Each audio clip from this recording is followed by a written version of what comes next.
welcome to everyone. You're very welcome to Forge Talk.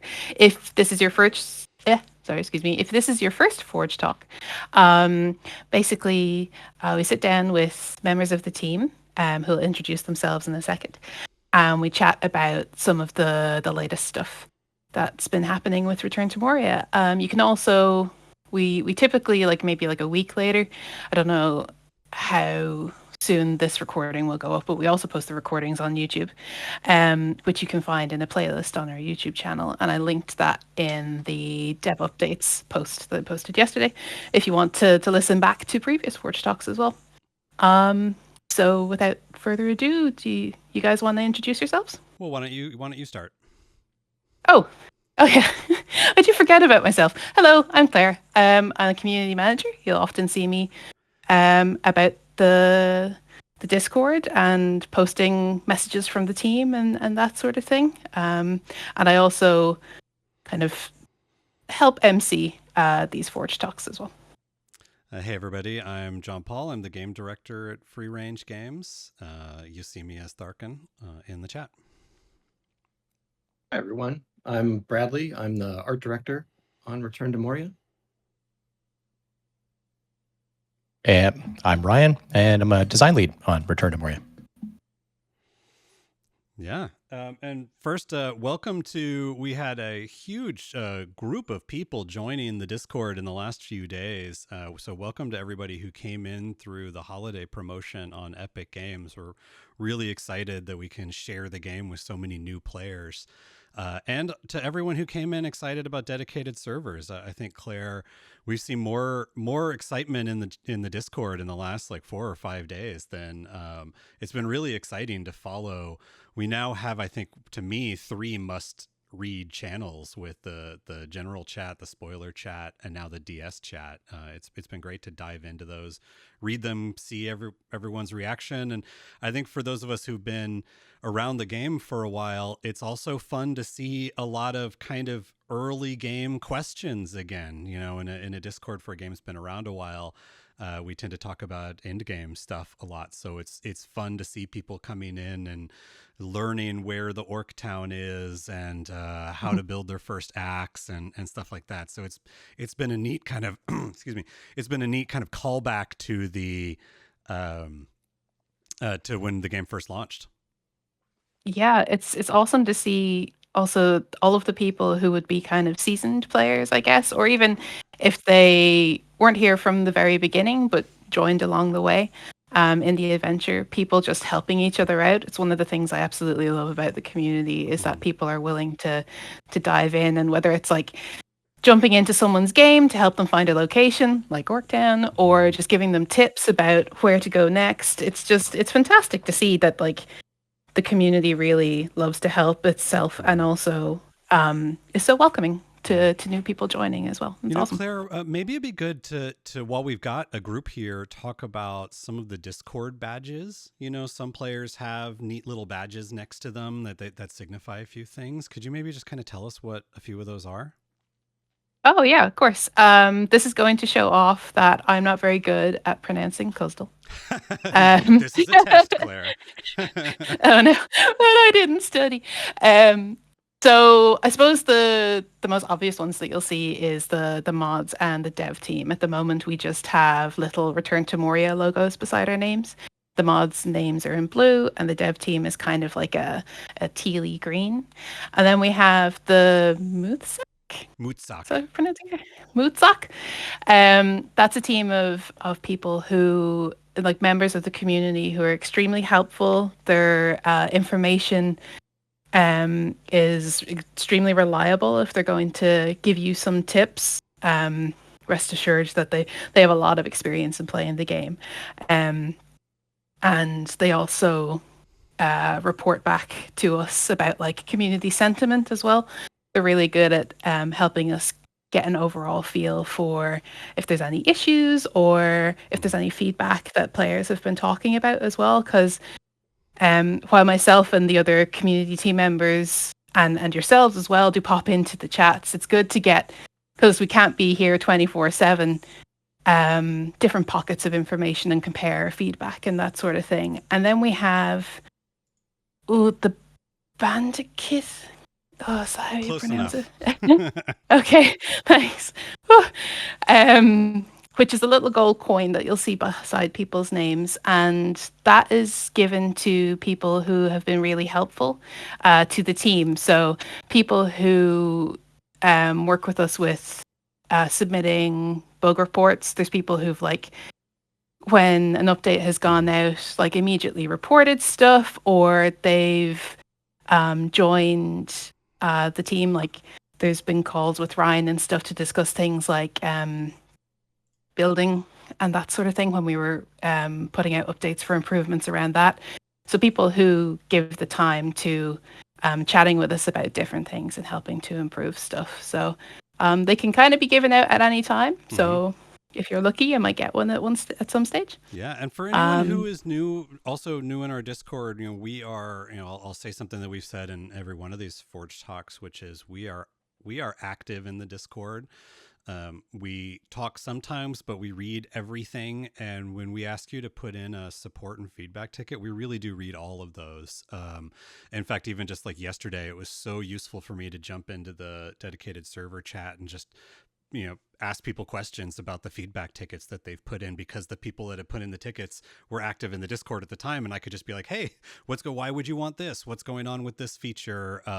Why do you feel like this is missing? And I got a nice little education in DNS settings and things that people really want. And so when you give feedback in the Discord, we really do see it and read it and react to it. And hopefully the players who've been with us most of this year have seen how often a thing that gets momentum in Discord, especially a quality of life thing that's relatively simple for us to do, ends up in the next update. So we really are active. We're read everything in there. So.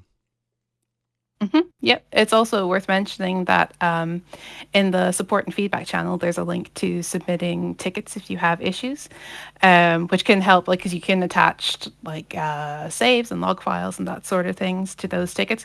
But there is a drop-down menu where you can submit feedback. So if you think that it could potentially be missed, or you want to go an additional avenue for submitting feedback, that's a really great way to make sure that it's kind of like cataloged and in a queue for us to process through as well internally.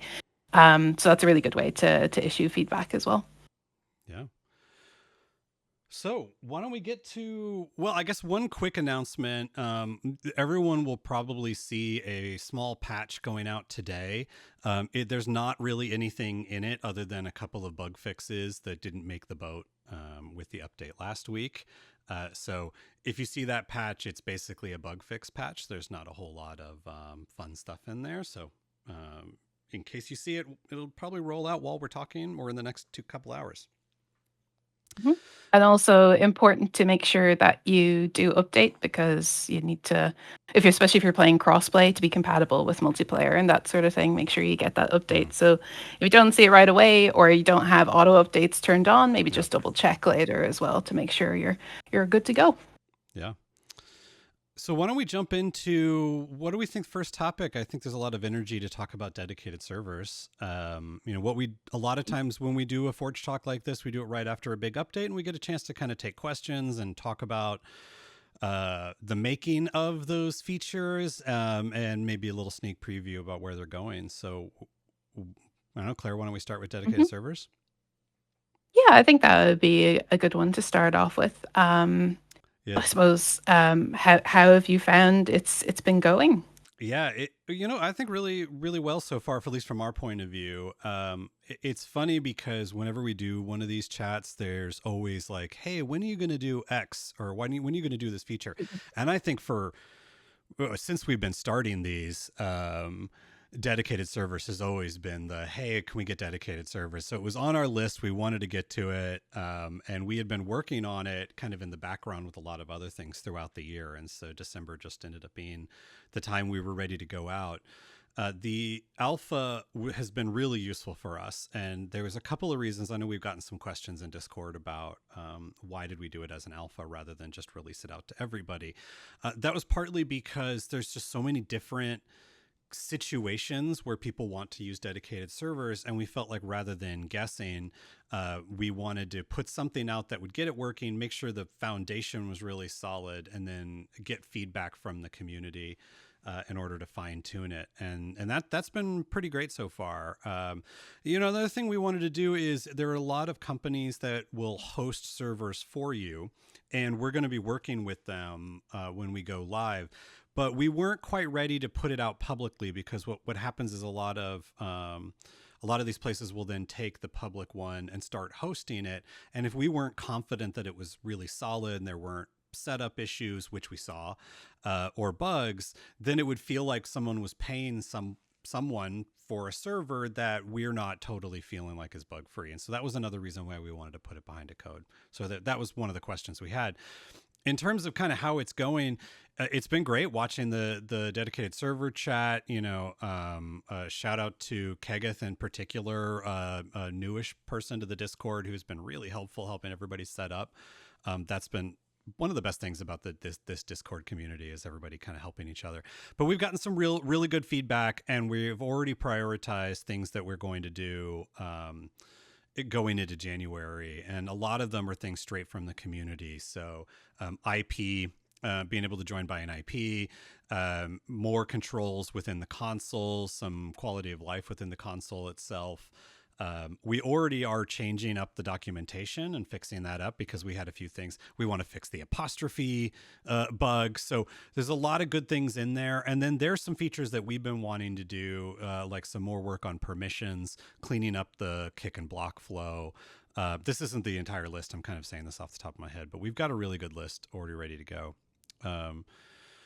And then for anyone who was not sure about the logistics, what we did is we had a sign-up sheet for the dedicated server alpha. We've closed that off now because we've got a lot of feedback that we want to go ahead and fix before it goes wider. But if you signed up for the dedicated server alpha and haven't gotten a key, we are doing a couple more releases of keys over the next few days. So there's still a chance you'll get a key.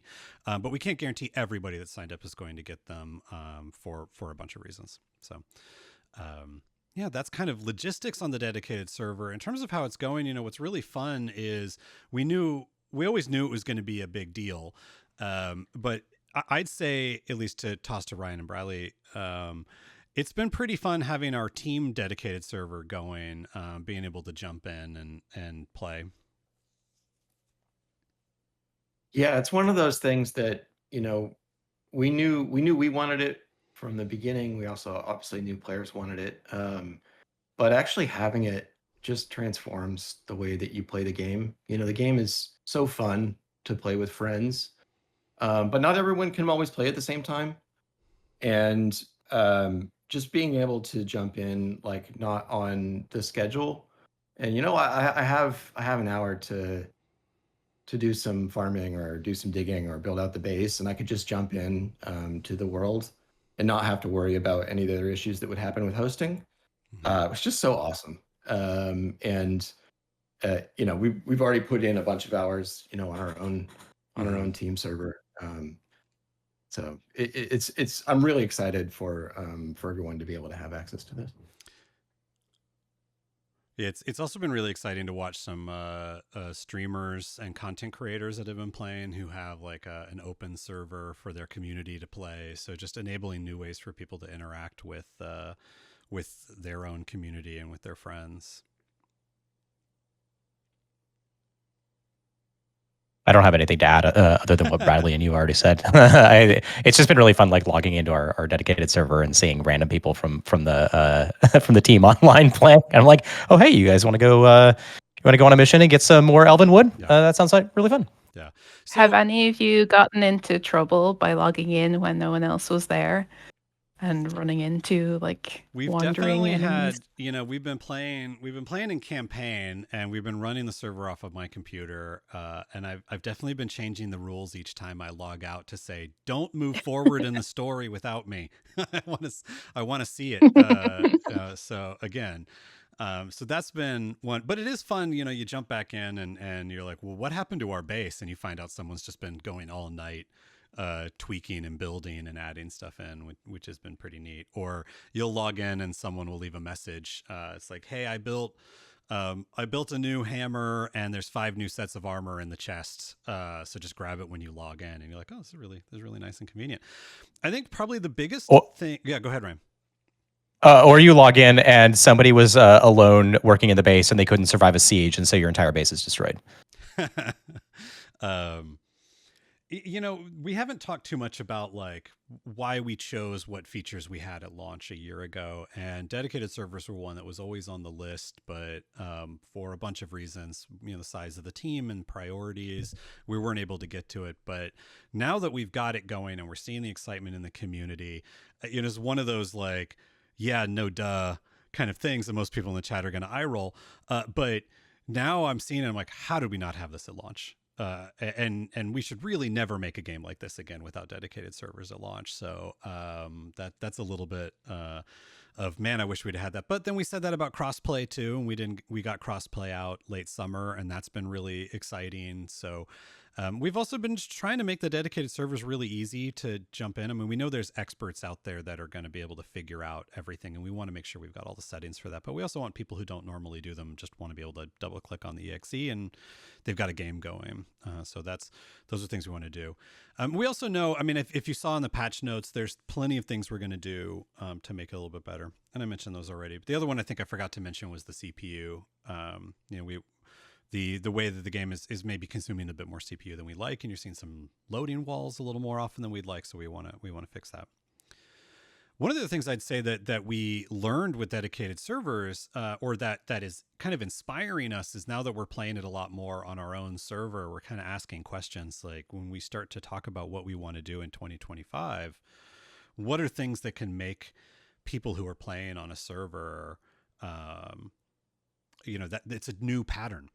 And so what are creative changes to the game, iterations, quality of life, not just to running the server, but when you're playing a game where people can jump in at any time, a game that maybe you want to play more than just the X hours it takes to get to the end of the story. And so that's, I think, really inspiring things that we want to do in the next year.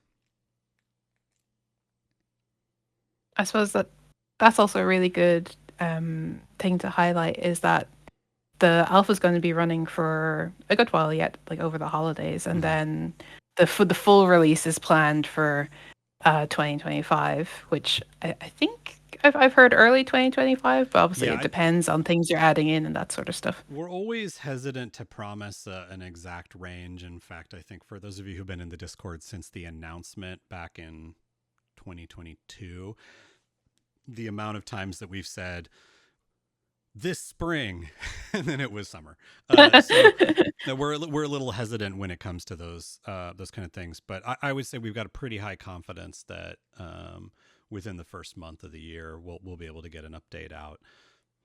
If we're sitting here end of January and everyone's like, it's the last day of January, where's the dedicated server full release, then I guess this is my caveat. Things happen, but yeah, we're it's the next update up is going to be the dedicated server alpha, and then we're going to turn around and be working on title update 5, which we're working on. We've got some cool things, not ready to sort of announce those also, but with every title update, we always look for quality of life things that people are suggesting, and those are all going into our list right now. Mm-hmm. That's a really good segue into talking about title update 4, because there was some really popular quality of life requests.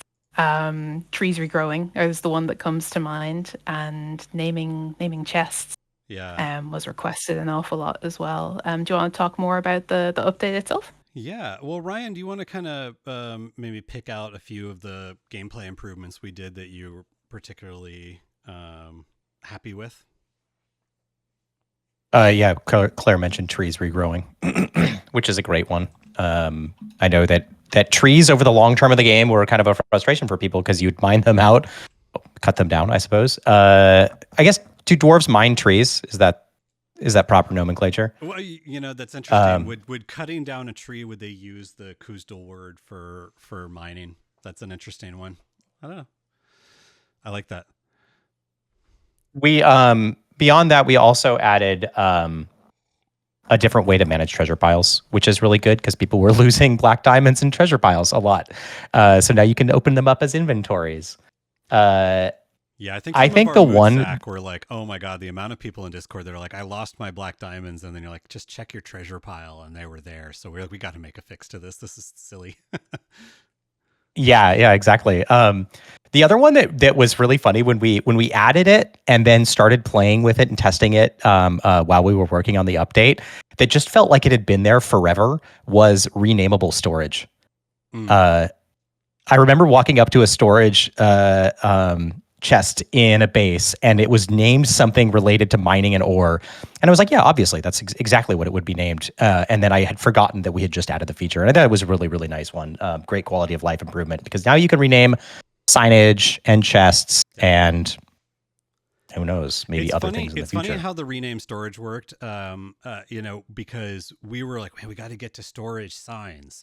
And we kept, it was listed on our backlog as signs that you would make, that you would put next to the chest. And I think it was our UI designer who was like, well, what if we've got a name on it. When you walk up to it, it says wood chest. Why don't we just let you change that the way we let you change waypoint names and stuff? And we were like, oh, yeah, maybe that's easier. And then he had it prototyped in a day, and we were like kicking ourselves. We were like, we could have done this a year ago. So, yeah, but we still want to do signs. That's something else we're talking about is now that, like, because you can rename the tavern signs. And in case you guys didn't realize that, it's not just the storage, it's the tavern signs. And now that makes us think that tavern sign section, we should just change to signs and build some new things in there with maybe some longer text, so you can start communicating back and forth with players a little easier, like go this way, mine here, stuff like that. So that's gonna be fun. I've definitely seen. Mm-hmm. Sorry, I was just gonna say I've definitely seen people mentioning that in the chat, especially because if they have servers, they don't want people getting lost when they're not around. So being able to have little waypoints as well seems to be like, like little signs to help guide people back to the base or that sort of thing seems to be a popular thought and request. Oh, we have a Torbus sighting in the chat. Torbus, welcome back, buddy. Hello. Torbus was with us from the early beta, what feels like years now. Yeah, so with the signs and communication and things like that, I think we want to keep going that way, which would be pretty fun. And I think that we've had some requests for being able to walk up to a mapstone and change its name right there, even going up to a hearth and being able to change the base name right there. So those are things that we have on our list that we want to go. Now that we have a pattern, a UI pattern for renaming things, I think we could do that a lot more, which would be pretty awesome. I know, Ryan, we also got, one of the maybe slept on changes, but one there was a loud contingent of people that wanted to be able to farm cranberries. That was another one. I was just going to mention that one. That was another one of those where we were like, it's going to be so hard. How do you put down a wet patch into the thing? And I think, Ryan, was it you that was like, well, maybe we just let you plant them in the boxes you already have and just make it look a little wet. And we're like, oh, yeah. Okay. Use what we have available. Try to do something easy, just like Jared did with the renamable stuff. I think looking for the easy solution is at this point is the best one, especially when we do have people correctly saying it would be really nice to farm cranberries. And then, Ryan, you were the champion of letting players build their own version of the statue of Elbereth.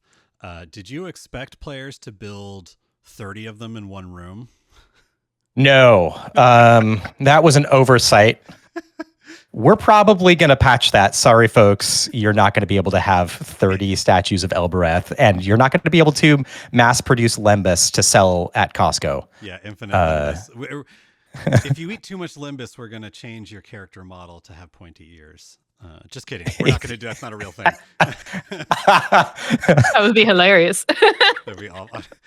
I don't think that's lore accurate, so we wouldn't do that. I don't know, Bradley, was there anything, or Ryan, any other kind of updates that felt worth chatting about? And we'll get to the DLC in a minute. It's not it doesn't affect gameplay at all, but changing it so that in the start menu your dwarf is wearing their gear. That was another one of those things that it was like kind of like, why didn't we have this from the beginning? And there were a bunch of reasons why, but it's so awesome to be, we spent so much effort trying to make the dwarves look cool. It's really great to be able to get just that payoff, just the emotional payoff of being able to, if you log into the game and then you've got, if you've got 6 different dwarves from different save games that, this guy's in the late game armor and this gal's, early on. It just really, really cool. Very satisfying. That was one of those features that we'd been wanting to do for a while, and it always kind of got deprioritized. And then we tossed it to one of our engineers who works on a different time zone, and didn't realize that he had gotten it in. And so I pulled up a build to play, and suddenly all of my dwarves in my developer account all had their outfits on, and it was like angels singing. I was so happy. But it was a big part of the cosmetic wardrobe system, which we could talk a little bit about. We had a lot of requests for some form of transmog, and so we were trying to figure out what would be the right way to let you wear, equip the armor and get the stats for it, but then let you pick how you wanted to look. And we played around with that a little bit at launch before we had the transmog system. For those of you who've been playing for a while, you know that the helmets and the shields don't really have a power ramp, because we wanted players to feel like they could kind of cosmetic up themselves with the helmets and the shields. And then we realized it wasn't quite enough, and we wanted to go a little farther and let you really choose. And so I don't know, Ryan or Bradley, you guys want to talk a little bit about the cosmetic system?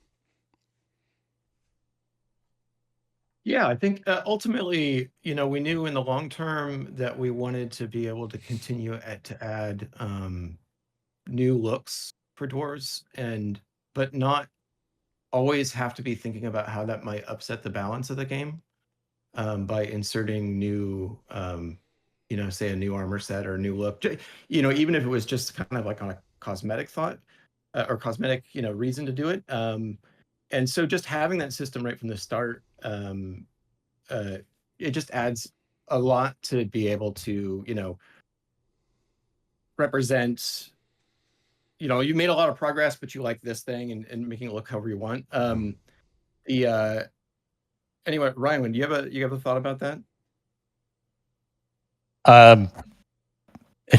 No other thoughts other than what you guys I had a thought there and I sort of lost track of it. So well, Ryan, that's okay. I'm curious what everyone's favorite, now that you can do, you can choose how you want to look. Does anyone have any favorites? I mean, in particular, I like the white colored Erebor armor, and that tends to be what I wear with with the helmetless option. That's kind of my favorite look now.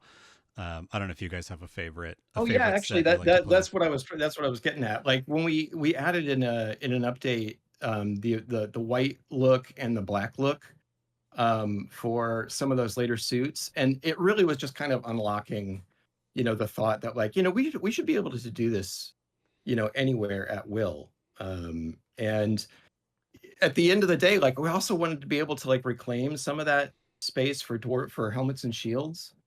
Like giving them abilities as well again. So that's something that we're thinking about in the future. And really just like create the feature that like is fit for purpose for being able to dress up your dwarf however you want. Yeah, I agree. And I think, part of it is, not to pat ourselves on the back, but trying to, again, what you were saying earlier, Jon-Paul, is like we try to respond to the community and trying to hear what people are saying about this, and so giving people the option for cosmetics, giving us and in the future folks options for being able to do different things with weapons and shields and all that kind of stuff, I think is really important over the long term.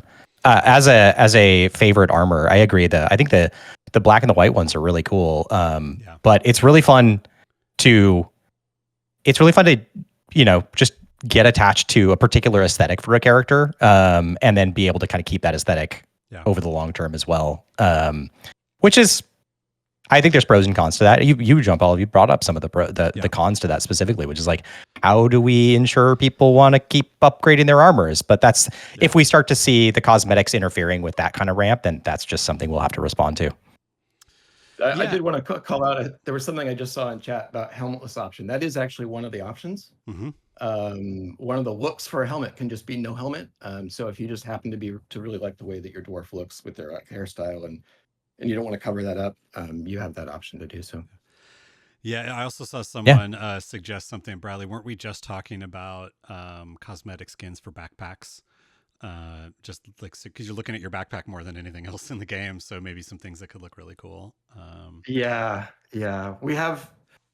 We released that art book a while back, and as I was going through all the concepts we had made, I found some concepts we had made for different backpacks that actually didn't end up in the art book either.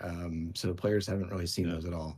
I'd be really secret stuff. I like that. Yeah, I'd be really excited to add those to the game. So that's maybe on a future. Well, speaking of the art book, people really want the playable goat or the NPC goat. Maybe we just do a cosmetic skin that's a goat skin, and someone can cosplay as your goat friend.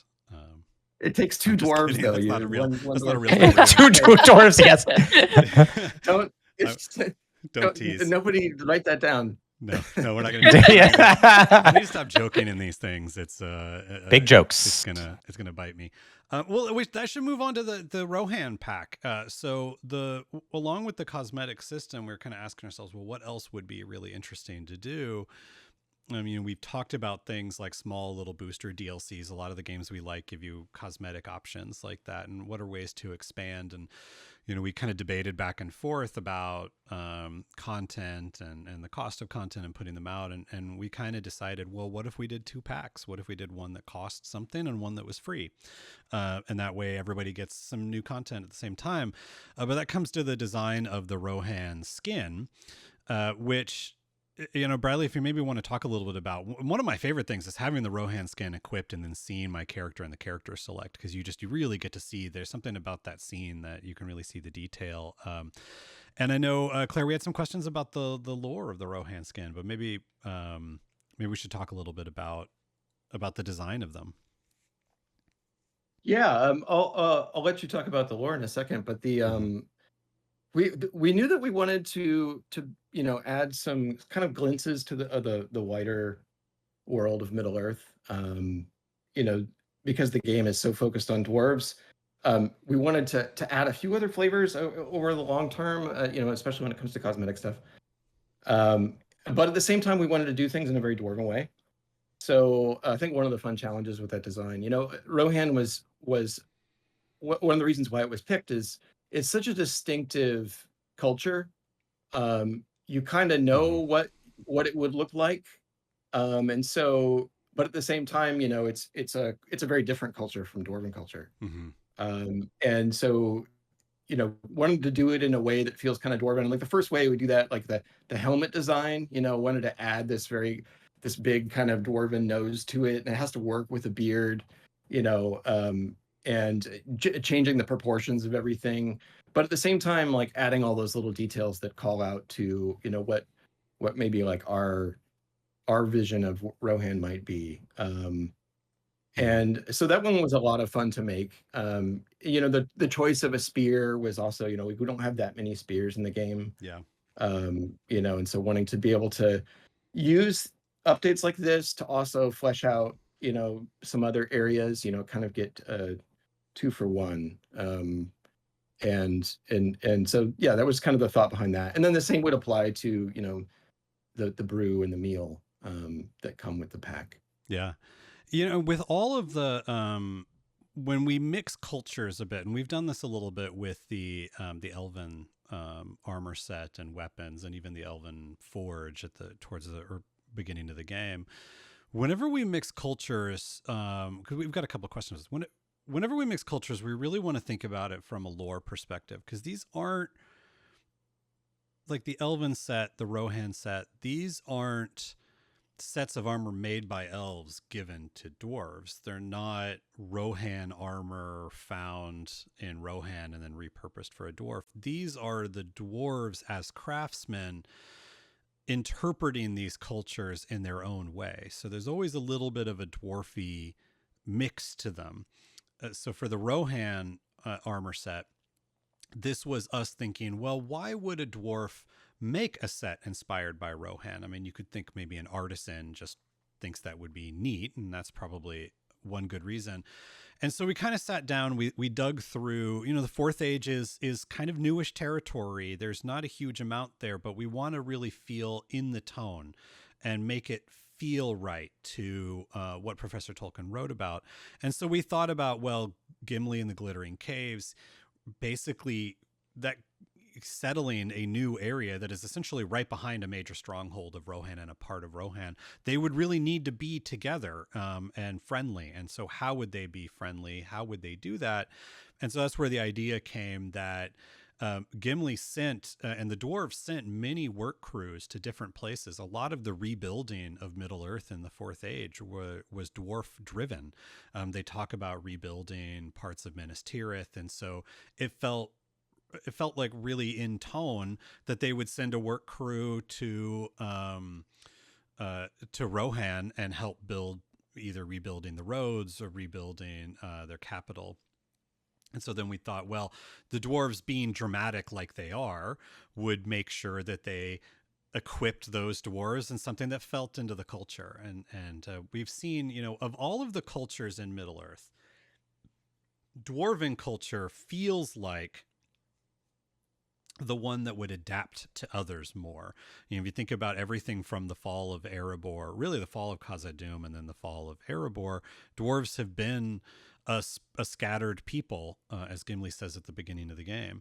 And so you would see them adapting things that they learned or that they saw. That kind of fits into Yule-tide also, where in the lore there, we feel like, well, every culture has a winter solstice celebration.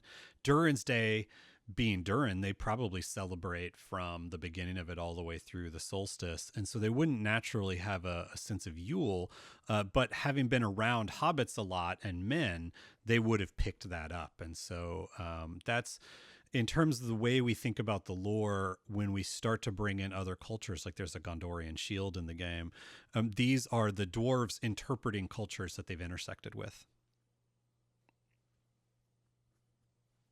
I don't know if Bradley, you've got anything But do you think kind of add to that?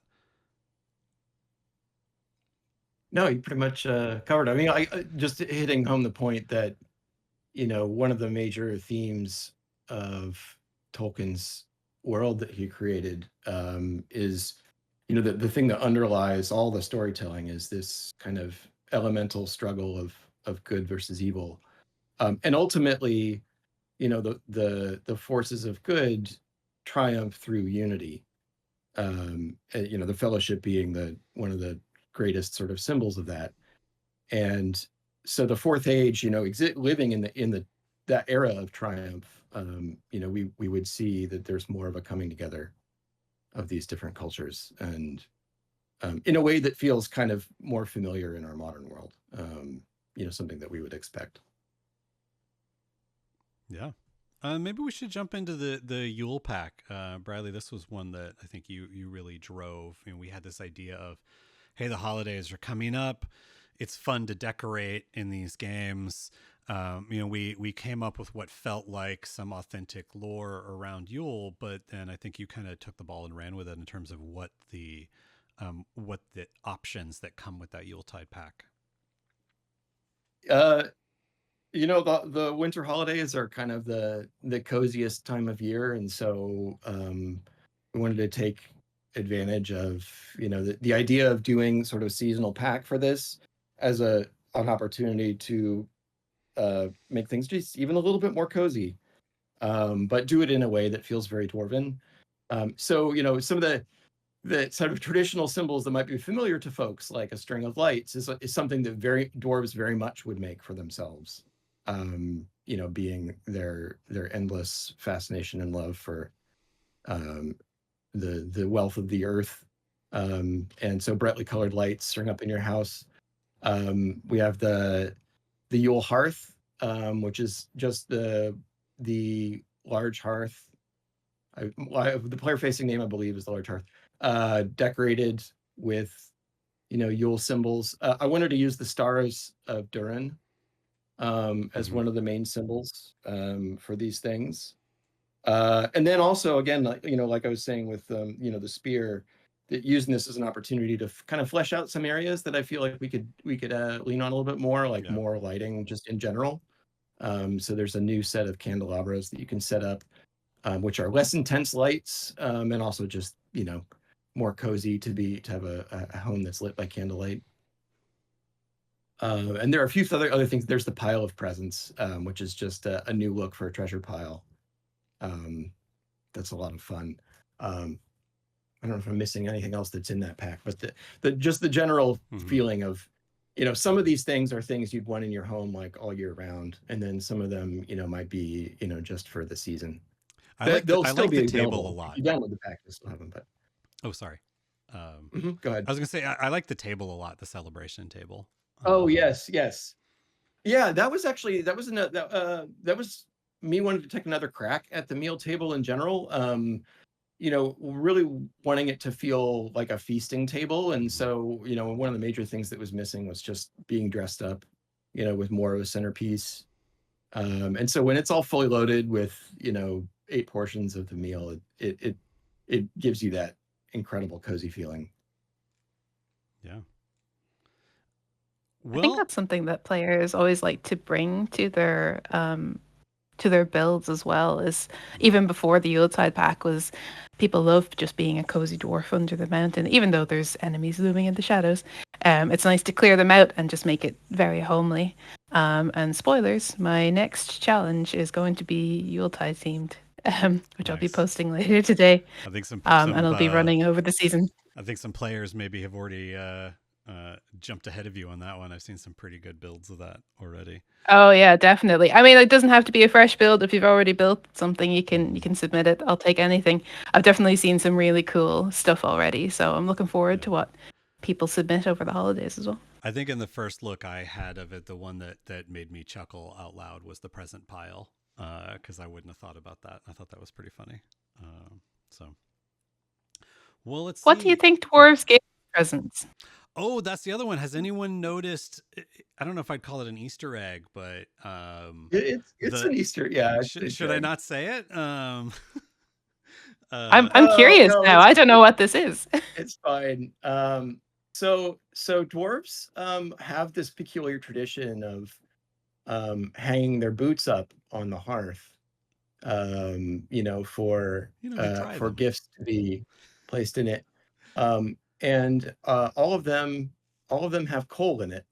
And that's not because they've been naughty dwarves. I think that's every dwarven child is excited to get coal in their boot. They probably saw like a hobbit child getting coal for being naughty, and they were like, that's the wrong message. That's one of the greatest gifts you can give a young child is coal. Absolutely. What better way to start your industrious career as a good proper dwarf than getting coal in your boot? Yeah, that's the finest. Like the human coal. Version of getting batteries. That's coal from the Red Horn loads. That's rare dwarven coal. Burns longer. Yes, like fine wine. Yes. That's funny. Yeah, I didn't notice that either until you pointed it out. It was very fun. Well, okay, I guess we've got a little bit of time. Claire, did we cover kind of all the major stuff we wanted to chat about? Yeah, I suppose I wanted to ask for yourselves, what kind of Yuletide traditions you'd have in your own lives, and are there any particular dwarvish ones, or have you added dwarvish ones to your holiday celebrations now that you've been working on Return to Moria? Maybe I'll let Ryan or Bradley start with that one. Holiday baking maybe is a good tradition. I think trying to stay warm with those delicious rations during the day, warm and full. That is. Yeah, I think maybe just as I've grown older, I've also come to appreciate the feasting part. Feasting with family part of the holiday season more than anything, and that feels particularly dwarven to me. Yeah, for me, it's a lot of eggnog. Definitely spiked eggnog, and some years we stay here in the Bay Area. Sometimes we travel, so sometimes not dwarven, but a holiday tradition is being in an airport, which is always fun. but yeah, this year we're traveling, so it'll be nice to see family. First time, at least for me, first time since before the pandemic that all of the cousins have all been in one place on my side of the family, not my wife's. So that's going to be really fun to see Oh, that everybody. sounds awesome. Um, yeah, I think eggnog is probably the big one, and then we've got, just from the traditions of my family growing up, we do Saint Nicholas Day. Put out your shoes on December 6th, and Saint Nicholas brings some sort of early preview presents by uh, oranges and sticks if you haven't been good. Um, so that's a fun one. And then um, on my mom's side of the family, they always did stockings the night before on Christmas Eve, and then they do midnight mass. So that's always been an interesting one. That on my wife's side, they don't understand why you would have stockings. So they're like, how many trips does Saint Nicholas / Santa make to your house between just the 6th and twice on Christmas Eve? So we've got some fun little different traditions there. That's a great collection of traditions. I know for like even seeing in the chat there, for a lot of people, because of when the movies were released, Lord of the Rings is their Christmas tradition. I know a lot of Mm-hmm. people will do at least a yearly watch, and sometimes around now as well. Would you guys try and squeeze in an extended edition or two between now and the new year, or? Maybe I'll bring the DVDs home to my parents. So maybe I can convince them. I know it's sacrilege to say, but I have yet to convince my daughter to watch the Lord of the Rings movies. We've watched Star Wars, but she is, if it's not Pokemon, she's GTFO on it right now. So, but that's okay. We beat Sword Shield again last night together, which is I think the 6th time since that game came out. So that's kind of Wow. our thing. Is I tell her there's none of her friends' dads can name all of the original Pokemon, but her dad can. So Nice. um, Um, I suppose the other question I wanted to ask was just reflecting back on 2024 in general, for Return to Moria and the Free Range Games team. How do you feel about it?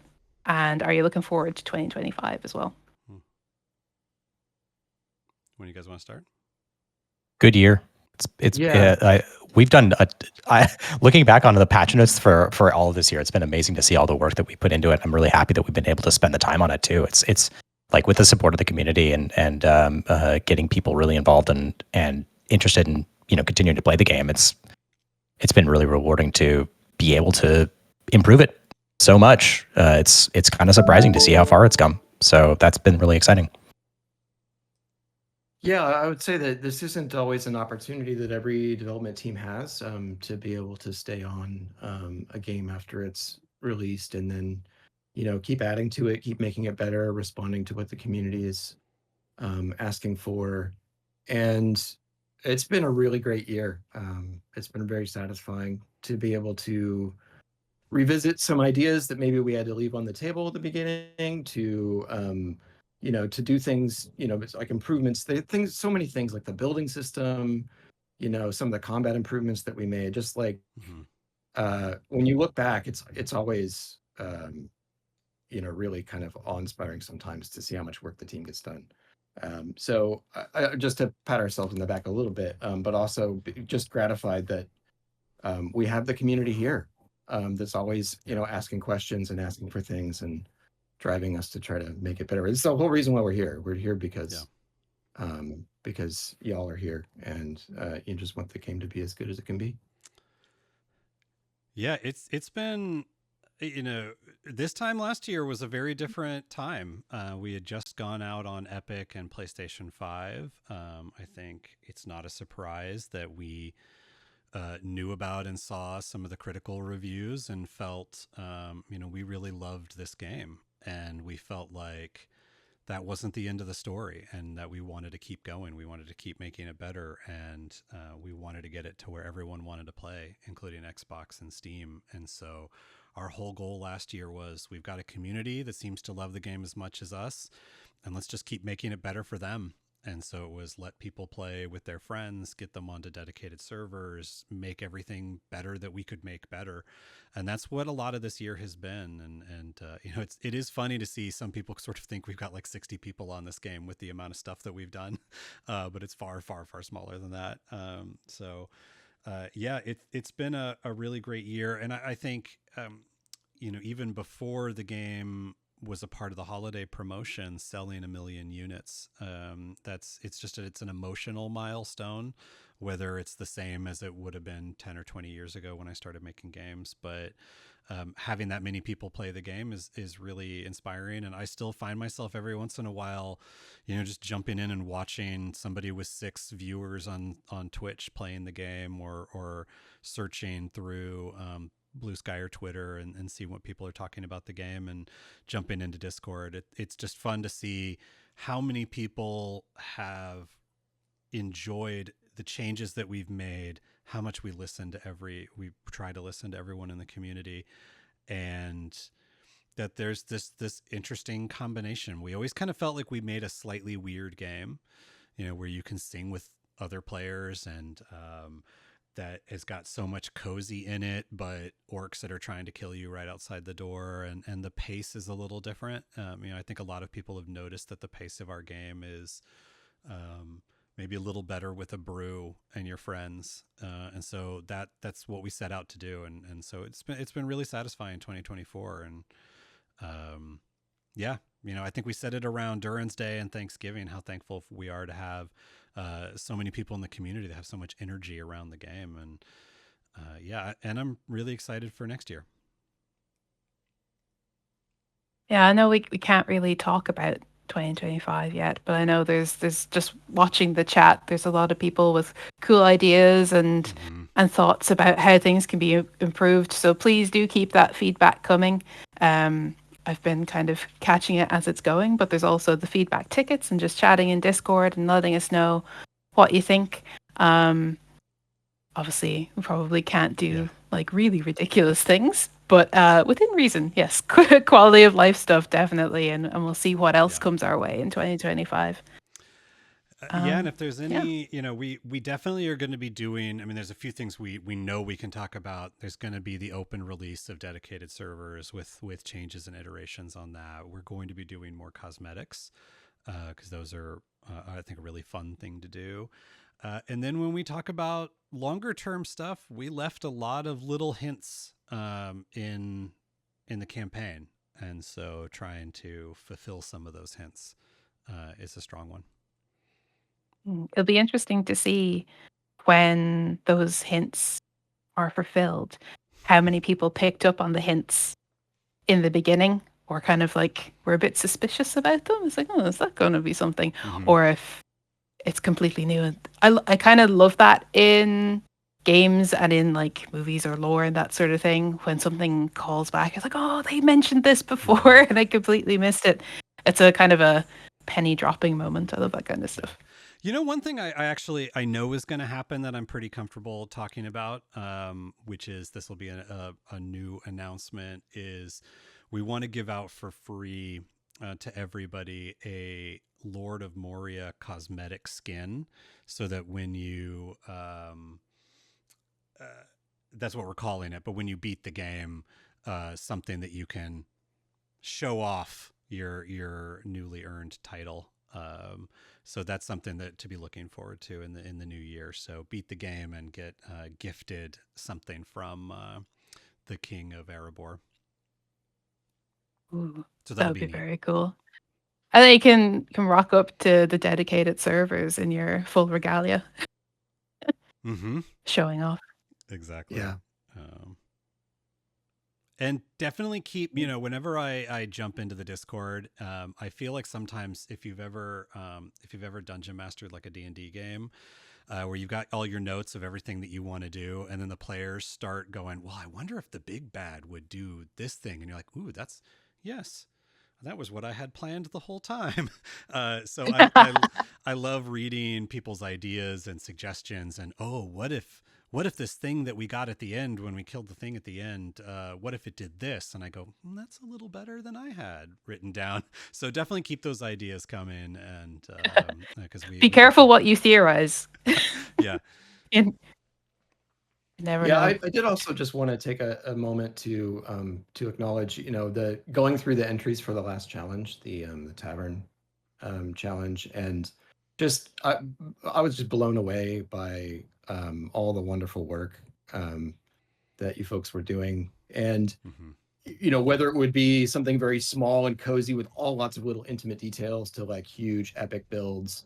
But I think one of the through lines that connected just about all the entries was how much how much it seems like you're living in the space that we created, and like all the thoughts behind this is the name of the tavern and it's linked to this other place here, and this is the spot where people enter Moria for the first time, and so they take their rest, and we're paying attention to all of that. And it inspires us to want to do what we can to kind of tailor the game and cater to that kind of gameplay. So it's been giving us ideas for things that we might add in the future, because I really want players to always have kind of what they want. So anyway, I just wanted to call that out because there was just some really awesome entries in there, and I'm always really inspired to see everything that the community's been doing.